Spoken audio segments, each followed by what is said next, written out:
between iris and the lens, and what humor is in there? What's the humor called? Aqueous. Aqueous humor, right. Vitreous chamber, much larger than the other two chambers posterior to the lens.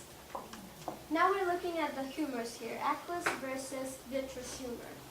Aqueous humor fills the anterior and posterior chambers, supports, nourishes, and removes waste for the cornea, which has no blood vessels.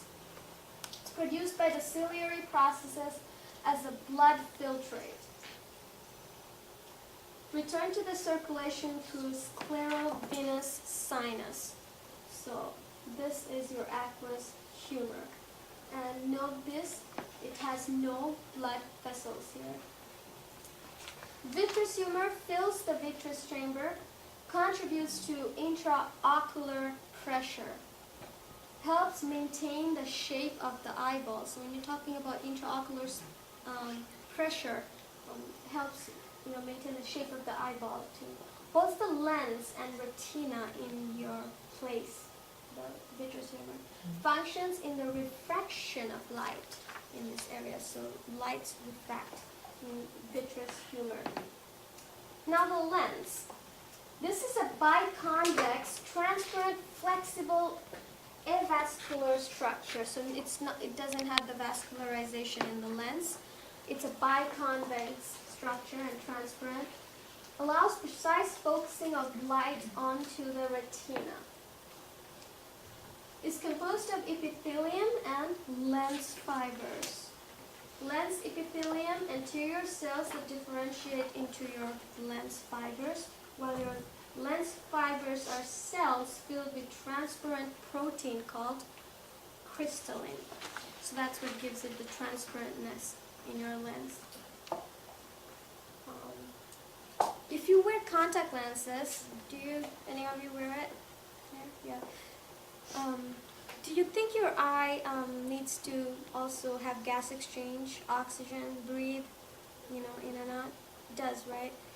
So the lenses they make actually, they make it with, pores, so it can do that. Yeah, a lot of reasons for it. As even though it has the pores and everything, it can, if you wear it long enough, it can get blocked, with all the stuff, and so take it out and clean it often, because our own lens has the system of cleaning, all these humors and everything, but their man-made one does not have it, so that's one reason they say to take it off.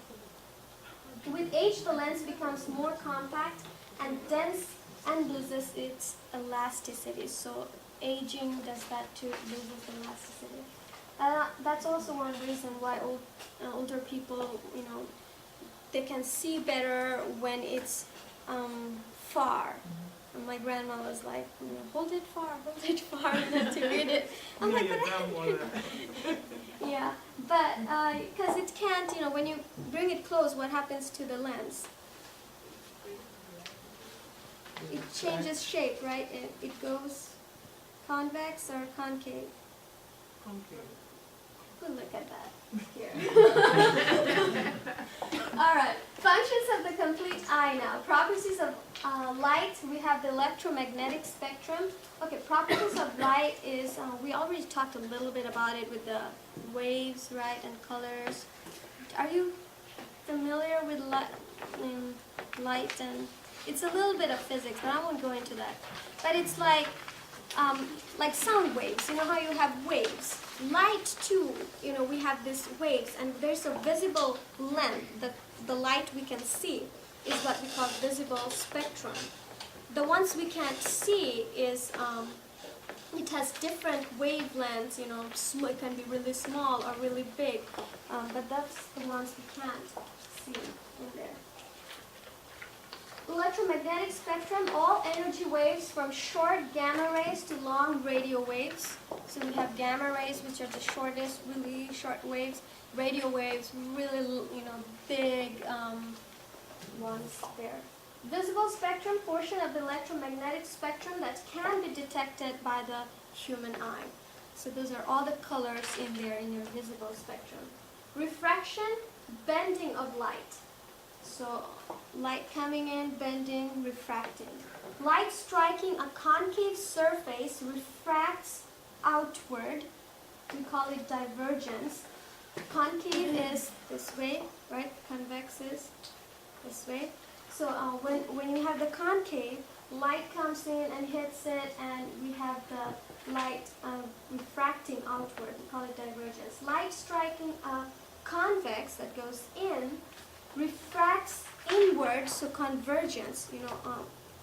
Can you imagine when it's this way, light coming in, when it refracts, it's going this way, right? So it's convergence, refracting inward, and when it's out, it's going this way. So this way and that way. Converging light rays meet at the focal point. So we have a focal point where the light meets. They're said to be focused at that point. So the focal point. In a camera with the, when you have the focus thing, how you have to focus it to see it better. Your eye does the focusing thing too by your lens moving it concave, convex, near or far to see it better too. So that's what we call focal point. Here in this picture, you're looking at nearsightedness and farsightedness, and this is how you have the lens correcting this thing here. So when you have the nearsightedness, see how your light came in here, here, and this is the divergence area right here, the space here with the arrow. When you have the lens more concave, that's the lens, right? Yeah, more concave, then this area is now getting bigger down here. So it's getting broader here, and the area gets broader.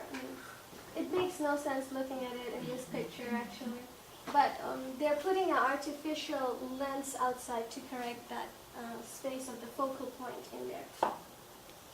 So there's a change in your focal point. In here too, if you look at farsightedness, see how where the focal point crosses, here, and it's going back here, out of your eye almost.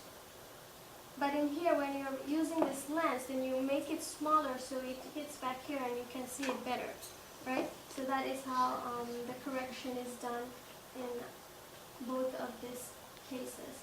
So when your focal point is not back here but here, you see how this is too inward and this is too backward.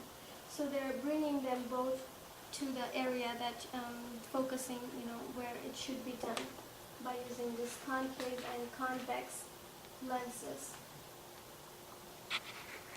Here you're looking at the light spectrum. The visible light that you can see is here from 380 millimeter to 750. All the colors are here. So you can see how you have the dark, the bluish purplish is the smaller wavelengths. When you go to red, that's becoming the bigger, longer wavelengths back here. All the other rays here, the gamma rays, see how small they are, X-rays, UV, and then infrarays, microwaves, and radio waves goes longer, bigger, increasing.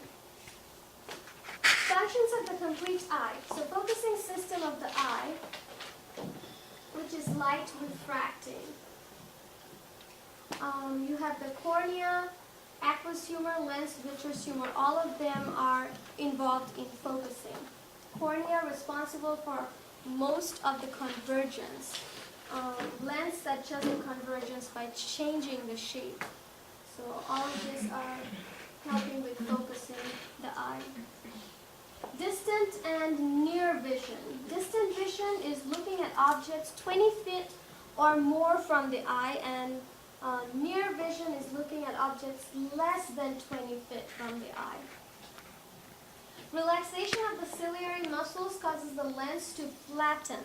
So your lens is normally flattened, normal when you're looking, vision. But when you're looking close or farther, that's when it either convex or concaves. Producing the